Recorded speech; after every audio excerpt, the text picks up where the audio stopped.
I know hip-hop, and in 2018, I was sure I knew good hip-hop too. So when a friend suggested I listen to the new project from Ski Mask the Slump God, describing it as mumble rap that I would like, I was skeptical. But since we don't have to spend $20 to hear an album anymore, I figured, what did I have to lose?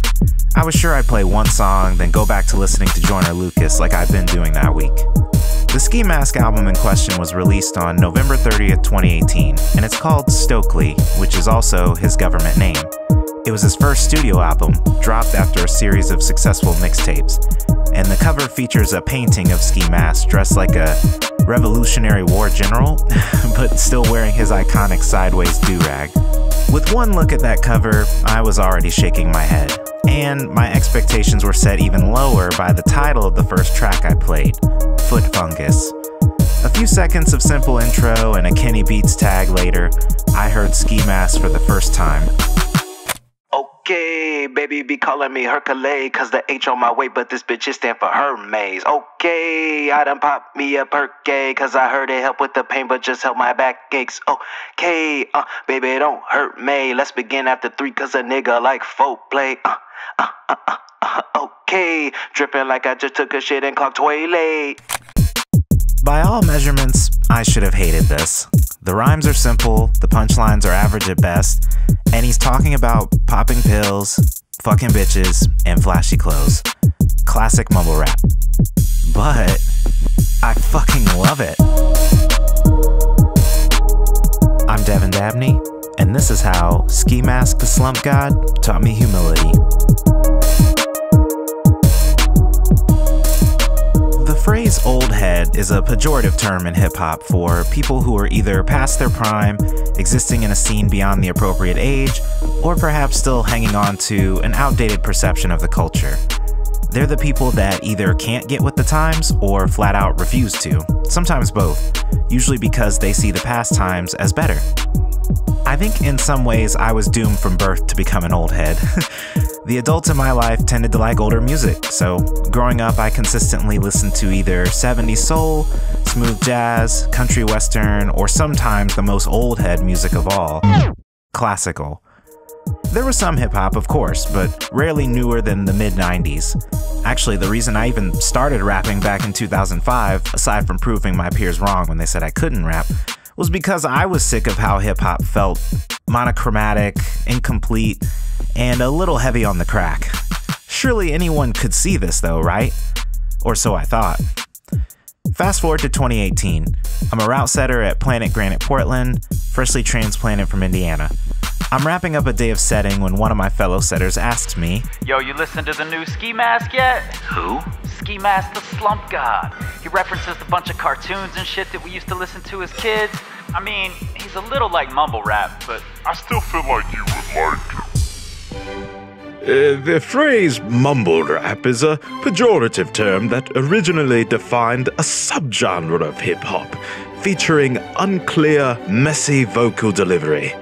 But nowadays it's become a bit of a catch-all term for music that is deemed talentless, meaningless, or strictly designed for popularity.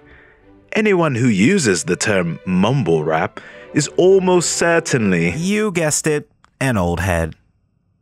Now, imagine my feelings having just listened to mumble rap and liking it and being upset that I did like it. At first, I didn't know what to think. I was shocked and honestly kind of ashamed. I was ashamed that I loved the music, but also I was ashamed that I was judging it. Why was I so certain that I shouldn't like it, even though I clearly did?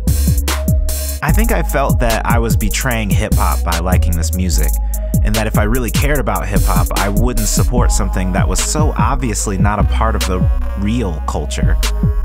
Even as I say that now, though, I can see that I was betraying hip-hop by trying to dictate what it should be, based on what some dudes said 40 years ago. Hip-hop culture, by definition, is counterculture, so if someone from outside the culture is trying to dictate what it quote-unquote should be, then it's no longer counterculture. When you're proud to be a part of something, it's natural to want to protect it. But it's that same sense of protection that can lead you down a path of moral superiority, closed-mindedness, binary thinking, that sort of stuff. Any good therapist will tell you that love for something is not a mindset of scarcity, but abundance.